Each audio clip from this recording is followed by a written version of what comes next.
Hi, it's James from the Canadian Urban Garden, and today we're out in the garden and there's snow in the forecast for next week, but we're still going to plant some stuff. Today we're going to plant some peas, some arugula, and some beets. And you might ask why somebody would be planting something when there's snow in the forecast. Now, some vegetables are what are called frost hardy. So as you know, 2 weeks ago we planted spinach in the cold frame and in ground next to it. Garlic is another example of it there. It's going to freeze this week, but it's not going to die. And so all of these are also in that category. Okay, so let's get at it. So I'm going to grow a few different types of peas. This is usually my go-to pea mix. It's a sugar snap pea from Ton La Salle. It grows about 6 feet tall, but they didn't have any this spring, so I went to the MI Gardener. He's one of the YouTubers that I follow, and he sells them too, so we're going to try his out. And then I've got some Oregon Sugar Pod 2 snow peas that I've never grown before. They're a dwarf variety. They grow about 2 feet tall rather than 6 feet tall. So we're going to plant all of those. And to hold up the tall vines, I'm going to build a trellis out of bamboo and sisal twine. So these are my snap peas. You might notice that they're soaking right now. They've been soaking overnight. It's one thing that everybody suggests to do to pre-soak your peas. Some people inoculate them. I usually do neither of those things. I just take them out of the envelope and stick them in the ground. But because everybody's talking about it, I decided to try it with the sugar snap peas. But the Oregon snow peas, we're just going to stick them straight in the ground from the envelope.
So what I've done here is I just built this little wigwam out of bamboo and used sisal twine. It's biodegradable twine that the peas can climb up. And so I'm going to plant them now, and you can plant them about 1 to 2 inches apart. I didn't count out how many pieces of trellis I have, but it doesn't matter. They'll kind of grow up through each other the whole way up. But I believe I have 43 peas here, so I'm going to make 43 holes, and hopefully they all germinate. So for peas, you plant them 1 inch deep, so you make a depression about 1 inch deep. You'll see this one, I believe this is going to be a purple pea when it grows. So you can just push it in. There's lots of compost on top, and then I want to break it all up like that, so it doesn't have to fight the big chunks, but then you just do that all the way along.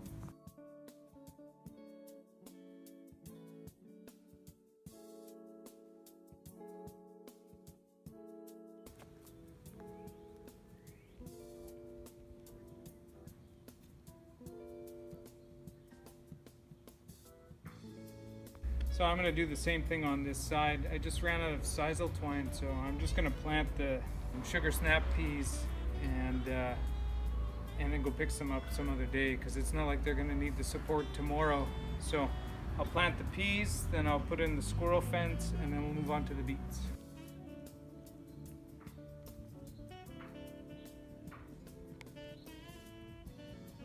Okay, so I forgot. I was also planting the other peas. They're called Oregon snow peas.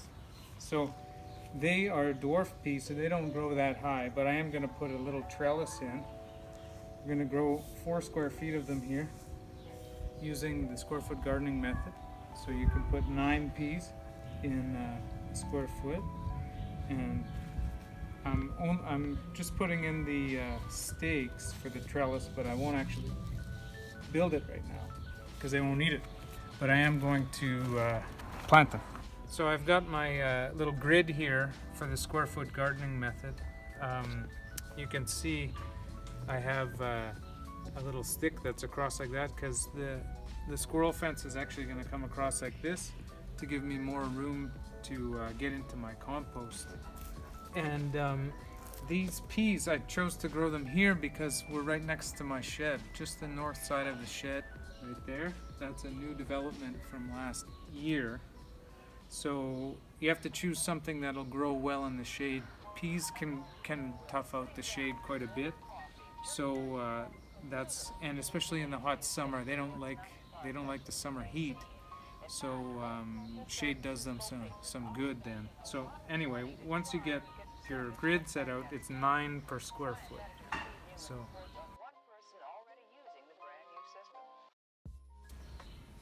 they're about 3 inches apart.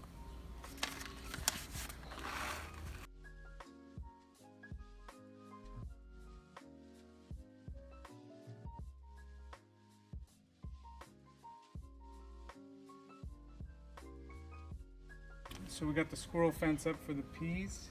We'll do a whole episode on squirrel fences later. And here next to the garlic, I'm going to plant some beets.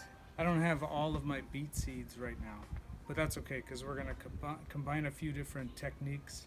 One is the one that I've been showing over the past few videos, the square foot gardening technique. We're also going to do what's called multi-sowing with the beets. So multi-sowing is when you put more than one seed in the same hole. So we're going to do 4 in the same hole, and then those 4 seeds will push apart as they grow, and you should get beets that like to clump up together. It creates a nice canopy, like a living mulch over the soil. For some reason, the beets like to be crowded together like that. And then the third technique is succession planting. So you don't plant everything at the same time because then it's all ready at the same time. So we're just going to plant mostly Touchstone Gold beets today and a few Detroit Dark Reds in 3 square feet. So in a strictly square foot gardening method, you could put either 9 or 16 beets per square foot.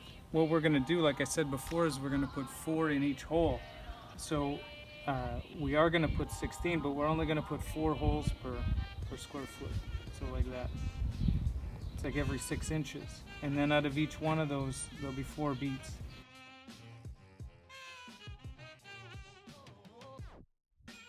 In each beet seed, there's actually more than one plant.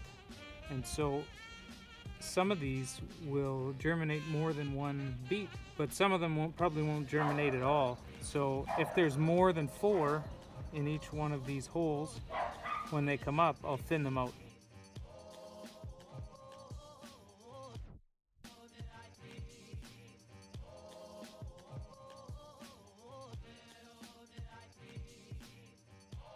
The third of the cold hardy crops that I'm going to plant today is arugula. So it's a salad green, it's a bit spicy, and I'm going to plant it in this pot. First I got to amend the soil with some compost, some earthworm castings.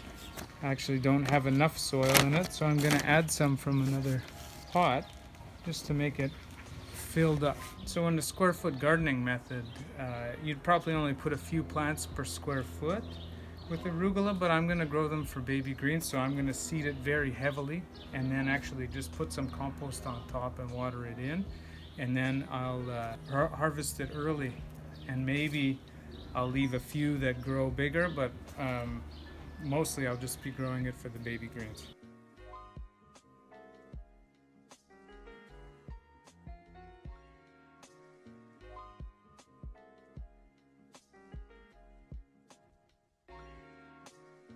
and that's the arugula. So today we started some cold hardy crops, some frost hardy crops. We started some peas over there with a trellis. We started some beets here and some arugula. And there are plenty more. There's kale and, as you can see, garlic. And we've got the onions hardening off. They can all take a little bit of frost too. So if you want to, you can get started now. And if you feel like you're behind now because you haven't started anything, don't worry about it. Most of these crops can probably catch up later. So until next time, thank you for watching. Bye.